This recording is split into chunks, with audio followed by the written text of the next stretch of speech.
So the OCD cycle in general consists of these 4 or 5 different areas. So there are obsessions, which are intrusive, repetitive, unwanted, distressing thoughts, urges, or images. May include like what ifs and doubts.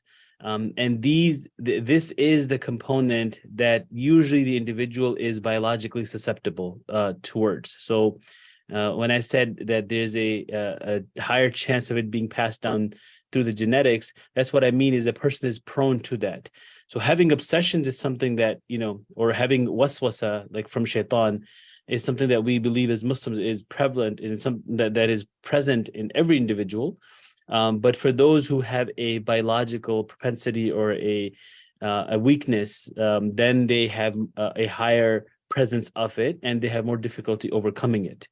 And those obsessions produce anxiety, and anxiety can be due to the uncertainty of the situation. So, for example, if the obsessive thought is that I feel like my hands might be dirty, and then there's an uncertainty that are my hands dirty or are they clean? Or I feel like maybe I left the door unlocked, and there's like this kind of like this limbo state that you're in, that is my door locked or is it unlocked?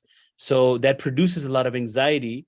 And because of that anxiety, there's a need to do something for the individual, which is to engage in the compulsive behavior or a mental act, right? So, we'll talk about scrupulosity and religious OCD, which can sometimes also result in mental compulsions. But generally, the compulsions would be like to go wash the hand, or like if you're making wudu and you think that you left your arm, the part of the arm was left dry, or you're not sure that you even washed a limb.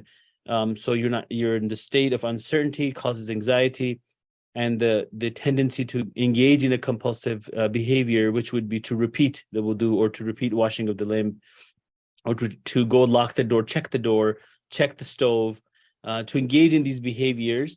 And that brings a momentary relief, only temporary relief, because the problem really isn't this. Like this, like waswasa, which happens in normal, healthy individuals, might happen once. So a person has a doubt, they do it one time, maybe 2 times, and then that's it, they're done. But somebody who has OCD, that relief is temporary, and that obsession comes back. And so you see individuals who are checking their doors again and again, or they're washing their hands over and over, or they're engaging in repeating their wudu, repeating their salah again and again, because they're of this cycle that continues on and on.